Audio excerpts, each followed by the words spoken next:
La chaleur, ce n'est pas ce qu'il y a de mieux pour nos cheveux, ça les abîme clairement. Alors depuis quelques années, on voit sur le marché haircare des produits qui peuvent soi-disant protéger nos cheveux de la chaleur. Mais est-ce qu'ils fonctionnent réellement ou est-ce que, encore une fois, c'est uniquement du marketing? C'est ce qu'on va voir dans cette vidéo, alors allons-y, c'est parti! Hey, salut à toi et bienvenue dans cette nouvelle vidéo. Si tu ne me connais pas, je suis Bérangère, ingénieure chimiste spécialisée en cosmétiques et donc le but de ma chaîne c'est de parler un petit peu plus de la formulation des produits cosmétiques. Alors si c'est un sujet qui t'intéresse, n'oublie surtout pas de t'abonner à ma chaîne. Et aujourd'hui on va parler des dommages aux cheveux liés à l'utilisation de certains appareils chauffants comme par exemple le sèche-cheveux, un lisseur ou alors un boucleur, et on parlera bien évidemment des produits qui peuvent soi-disant protéger les cheveux de la chaleur. Mais avant ça, je voulais te parler de Igral. Igral, c'est un site de cashback, c'est-à-dire qu'à chaque achat sur internet, eh bien tu vas récupérer une partie de tes sous grâce à Igral. Par exemple, plus tard dans la vidéo, on va parler de la marque GHD et à chaque achat sur GHD avec un compte Igral, tu récupères 2,1% du montant de ta commande, ce qui n'est pas négligeable, surtout sur les gros achats. Bien entendu, tu retrouveras chez Igral beaucoup de marques de cosmétiques, donc je parle notamment sur ma chaîne, ainsi que d'autres marques de différents domaines. Et la meilleure nouvelle dans tout ça, c'est que se créer un compte sur Igral, c'est bien évidemment gratuit,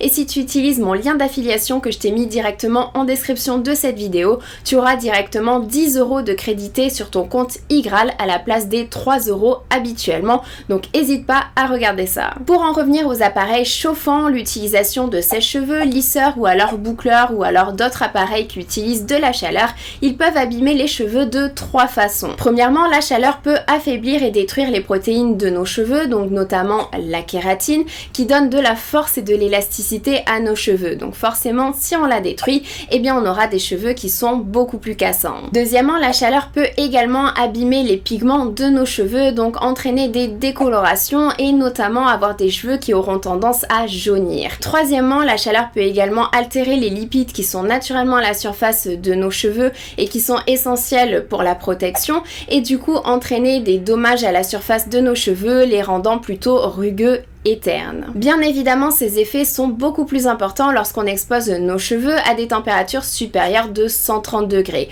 ce qui est généralement le cas pour les appareils de type lisseur ou alors boucleur. C'est pour cela qu'il existe de plus en plus de produits sur le marché haircare qui se disent thermoprotecteurs, de façon à ce qu'on puisse protéger nos cheveux de la chaleur et se coiffer comme on en a envie sans pour autant abîmer nos cheveux. Mais est-ce que ces produits thermoprotecteurs peuvent réellement protéger nos cheveux de la chaleur, et est-ce qu'on trouve dans la littérature scientifique des études sur ces soi-disant ingrédients thermoprotecteurs? Eh bien la réponse est oui. Dans la littérature scientifique, on trouve notamment une étude indépendante dans laquelle les chercheurs ont regardé les propriétés thermoprotectrices de plusieurs ingrédients. Ils ont par exemple regardé le PVP-DM-APA acrylate copolymère, donc c'est le nom que tu retrouveras dans la liste des ingrédients, c'est tout simplement un polymère, donc une grosse molécule de synthèse chargée positivement, ce qui est intéressant puisque les cheveux sont chargés négativement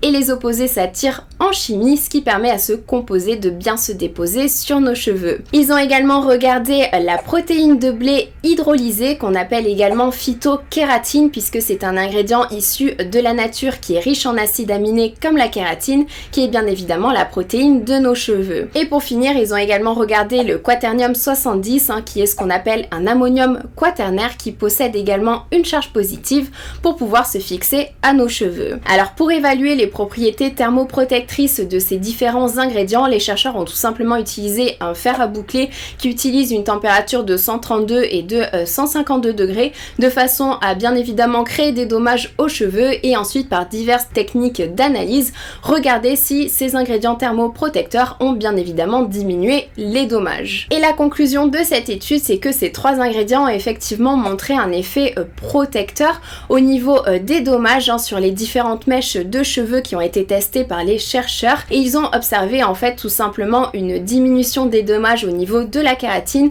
au niveau des pigments ainsi qu'au niveau de la surface du cheveu. Alors comment ces ingrédients peuvent-ils fonctionner? Eh bien ces 3 ingrédients, bien qu'ayant des structures complètement différentes, d'après les chercheurs fonctionneraient exactement de la même façon en formant un film mince à la surface de nos cheveux de façon à ralentir la conduction thermique et à distribuer la chaleur plus uniformément. Dit plus simplement, ces ingrédients permettraient tout simplement à nos cheveux de chauffer plus doucement, de chauffer petit à petit plutôt que soudainement, et c'est ça qui permettrait de réduire les dommages. Du coup, est-ce que ces fameux produits thermoprotecteurs sont indispensables? Eh bien, le premier point déjà à savoir, c'est que, comme je le disais, ces ingrédients ont effectivement montré un effet protecteur lors de cette étude, mais il faut bien comprendre qu'ils ne protègent absolument pas à 100%. Par exemple, les chercheurs ont fait une analyse de fluorescence sur les mèches de cheveux.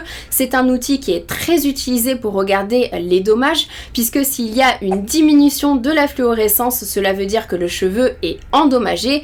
Et bien avec cette technique, ils ont observé un effet protecteur allant de 10 à 20% pour ces 3 ingrédients. Donc ce n'est pas du tout énorme comme effet protecteur, et à mon avis c'est pas du tout à la hauteur de ce que pensent les consommateurs en utilisant ce genre de produit soi-disant thermoprotecteur. Mais bien évidemment c'est déjà mieux que rien, mais la solution idéale ça reste quand même d'utiliser le sèche-cheveux à basse température et d'essayer de ne pas utiliser tout ce qui est lisseur ou boucleur, puisque la chaleur abîme clairement les cheveux et que les produits thermoprotecteurs ne protègent pas suffisamment. Mais la vraie vérité derrière les produits thermoprotecteurs, c'est que, on vient de le voir, les ingrédients qui ont été étudiés ont un effet protecteur et ils fonctionnent tout simplement en formant un film mince à la surface de nos cheveux de façon à les protéger. Et ça a rien de révolutionnaire, c'est exactement comme ça que fonctionnent la plupart des ingrédients actifs qu'on retrouve dans les produits capillaires, dont notamment les silicones. Les silicones ont une faible conductivité thermique, c'est-à-dire qu'ils transfèrent lentement la chaleur, donc ils pourraient tout à fait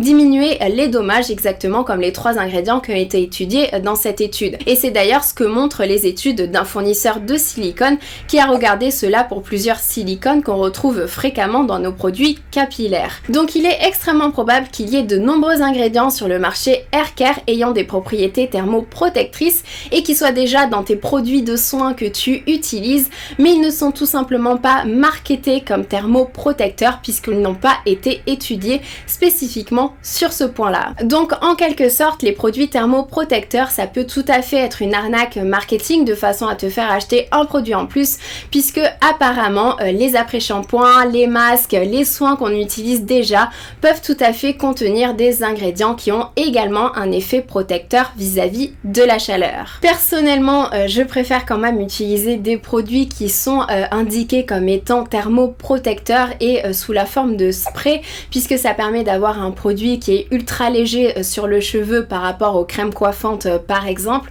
et donc les sprays conviennent plus généralement à tout type de cheveux. Et j'utilise principalement le spray thermoprotecteur de Labiosthetic qui contient un polymère cationique ainsi que des silicones, et j'utilise aussi le spray de la marque GHD qui contient lui aussi un polymère cationique, un silicone et protéines hydrolysées que tu pourras maintenant reconnaître très facilement dans la liste des ingrédients. Pour les utiliser, il n'y a rien de plus simple, hein. Tu fais ton shampoing habituel que tu appliques principalement sur le cuir chevelu et tu poursuis par l'après-shampoing que tu appliques principalement sur les longueurs, et ensuite il te suffit d'essorer délicatement les cheveux à la serviette. Je dis bien délicatement puisque les frictions sont super endommageantes pour les cheveux et notamment lorsqu'ils sont mouillés, donc il faut être super délicat. Et ensuite tu appliques le spray sur l'ensemble de tes cheveux en essayant bien évidemment d'être uniforme de façon à ce que tous les cheveux soient protégés, et il ne te reste plus qu'à utiliser le sèche-cheveux à basse température bien évidemment, et ensuite si tu le souhaites tu peux utiliser le lisseur et le boucleur en ayant bien évidemment conscience que le produit thermoprotecteur ne protège pas les cheveux à 100%, donc forcément ça les abîme, donc à toi de voir. Je préfère préciser également que ces 2 produits de Labiosthetic et de GHD sont des produits qui sont quand même assez parfumé. Personnellement, c'est ce que je préfère pour les produits capillaires notamment, mais je préfère préciser dans le doute. J'espère que cette vidéo t'a appris beaucoup de choses. Si c'est le cas, n'hésite pas à mettre un j'aime. Je te fais de très gros bisous, surtout prends soin de toi. Ciao!